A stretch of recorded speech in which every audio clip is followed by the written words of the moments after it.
कल्याणकारी महामंडळ आपण निर्माण केलंय आणि या महामंडळाची सुरुवात झालेली आहे। हे रोज कमवणारे, रोज खाणारे,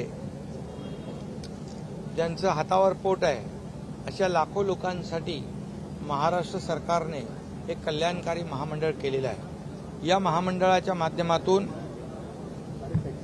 परिवाराचं विमा संरक्षण, त्यांना मोफत उपचार, त्याचबरोबर त्यांच्या मुलांचं शिक्षण, त्यांच्या मुलांना स्कॉलरशिप, त्यांच्या मुलांना उच्च शिक्षण घ्यायचं असेल तर योजना, त्याचबरोबर प्रशिक्षण, स्किल डेव्हलपमेंटच्या माध्यमातून प्रशिक्षण दिलं जाईल, त्यांना नोकऱ्या दिल्या जातील,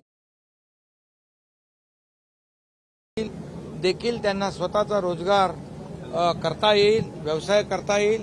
त्याचबरोबर मोठ्या प्रमाणावर या टॅक्सी रिक्षा ड्रायव्हरचे जे काही मुलं आहेत, जे शिकलेली आहेत, स्किल्ड आहेत, त्यांना देखील नोकऱ्या देण्यासाठी आज आपण जर्मनीबरोबर एक करार केला आहे। 4 लाख लोकांना नोकऱ्यांची तिकडे जागा आहेत आणि त्यामुळे त्याचा देखील फायदा होईल आणि या महामंडळामध्ये तात्काळ ज्याला दुखापत होईल त्याला तात्काळ 50,000 रुपये देण्याचा एक प्रावधान केलेला आहे। त्याचबरोबर ही जी काही आरोग्य विमा पॉलिसी जी आहे ही आणखी विस्तृत बनवण्याचा देखील विचार आहे आणि त्याचबरोबर यामध्ये हे चालक जे आहेत हे जेव्हा 65 वर्षाचे होऊन निवृत्त होतात ते कामकाज करू शकत नाही, गाडी चालवू शकत नाही, अशा परिस्थितीमध्ये देखील त्यांना पुढचं भविष्य त्यांचं जे आहे सुखकर होण्यासाठी एक ग्रॅज्युएटीची जी काही एक पॉलिसी आम्ही करण्याचा विचार केलेला आहे, त्यामध्ये देखील त्या सर्वांना फायदा होईल।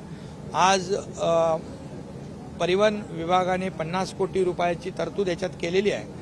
आणखी उद्योग विभाग असेल, त्याचबरोबर डिस्ट्रिक्ट मायनिंग फंड आहे, राज्य सरकार आहे आणि CSR आहे, त्याचबरोबर या सर्व चालकांचं जे काही मिनिमम असं कॉन्ट्रीब्युशन आहे, या सगळ्यामधून हे महामंडळ जे आहे हे मोठं ताकदीचं महामंडळ होईल आणि यामधून अनेक योजना या लाखो लोकांच्या परिवारासाठी, मुलांच्या भवितव्यासाठी या ठिकाणी केल्या जातील। अशा प्रकारचं महत्त्वाचं हे महामंडळ टॅक्सी ऑटो चालक कल्याणकारी महामंडळ सुरू झालेलं आहे। तुम्ही देखील सुरुवातीच्या काळात रिक्षा चालवत होता, एका रिक्षावाल्याकडून रिक्षावाल्यालाही भेट पडली नाही, हे गरीब लोक आहेत, हे रोज कमवणारे, रोज खाणारे लोक आहेत, सर्वसामान्य लोक आहेत। यांनी सर्वसामान्यांचं सरकार आहे, हे सर्वसामान्यांचं सरकार आहे, शेतकऱ्यांचं, कष्टकऱ्यांचं, हे रोज कमवणाऱ्यांचं, रोज खाणाऱ्यांचं, हातावर पोट भरणाऱ्यांचं आणि त्याचबरोबर महिला भगिनींचं,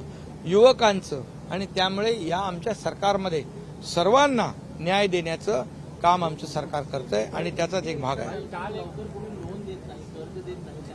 त्यासाठी देखील यामध्ये स्वतःच्या पायावर उभं राहण्यासाठी जी योजना आहे ती देखील योजना याच्यामध्ये समाविष्ट आम्ही करतोय, जेणेकरून स्वतःचा रोजगार देखील, व्यवसाय देखील त्यामध्ये करता येईल।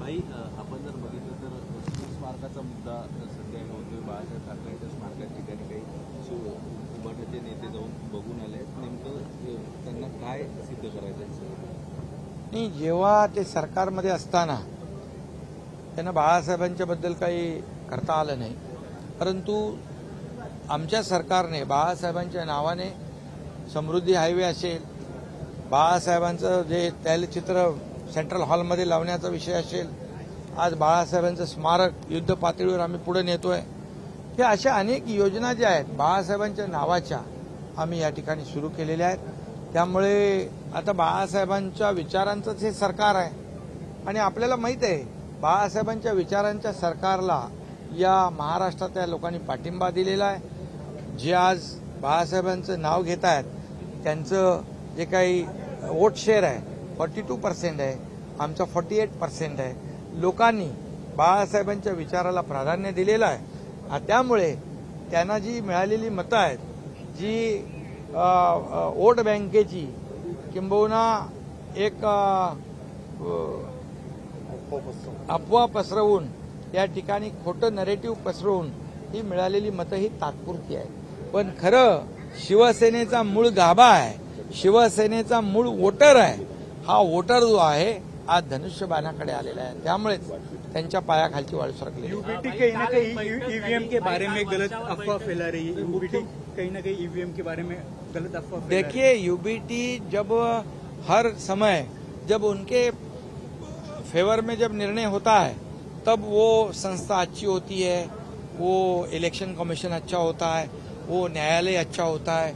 जब जीतते हैं तो ईवीएम अच्छी होती है. अभी एक ईवीएम के ऊपर वो लोग ऑब्जेक्शन लिया है. अभी जहां पर वो लोग की जीत हुई है वो ईवीएम सही है और जो जहां पर हार हुई है वो ईवीएम गलत है.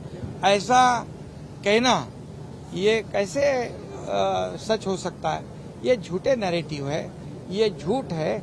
और ये कैसे कहते हैं मराठी में, रडीचा डाव, गिरे तो भी टांग ऊपर वाली बात है. आज जो हमारे वाइकर रविंद्र वाइकर की जीत हुई है उससे इतने परेशान हो गए वो उनकी जीत हजम नहीं कर पा रहे. और कितने जो टेक्निकल जो एक्सपर्ट लोग हैं उन्होंने कहा है कि ईवीएम हैक नहीं हो सकती है, ईवीएम के साथ छेड़छाड़ नहीं हो सकती है. जो किसी ने कहा है वो हमारे देश के बारे में नहीं, वो अमेरिका के बारे में जो इलेक्ट्रॉनिक ईवीएम के बारे में कहा है. ये तो इसमें इंटरनेट भी नहीं, इसमें ओटीपी भी नहीं, इसमें कोई भी छेड़छाड़ नहीं कर सकता. कोई भी डिवाइस ये ईवीएम के साथ छेड़छाड़ नहीं कर सकता है क्योंकि ये बहुत ही सिक्योर है. और इतना ही मैं कहूंगा, जहां उनकी जीत हुई है वो क्या ईवीएम वो भी गलत थे, फिर तो उनको इस्तीफा देना पड़ेगा, फिर से चुनाव को सामने जाना पड़ेगा. उन्होंने ये भी कहा है वर्धापन दिन आहे, उद्या पक्षाचा वर्धापन दिन साजरा होतोय. काय वैशिष्ट्य असेल वर्धापन दिनाचं? आणि वर्धापन दिनाच्या पूर्वसंध्येला आज आपण बघतोय उद्धव ठाकरेंनी बाळासाहेब ठाकरेंच्या स्मारकाची पाहणी केली. ते त्यांना बरं ते तेवढं तरी सुचलं, कारण काम तर आम्ही सुरू केलेलं आहे.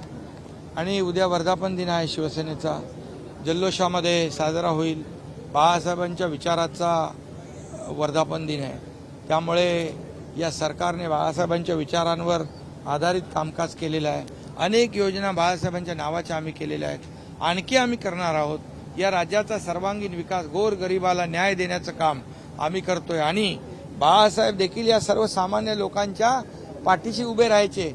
आज वर्धापन दिनाच्या पूर्वसंध्येला आज ऑटो रिक्षा टॅक्सी चालक कल्याणकारी महामंडळ आज स्थापित केलंय आणि ते आज सुरू होतंय, याचा देखील आम्हाला आनंद आहे.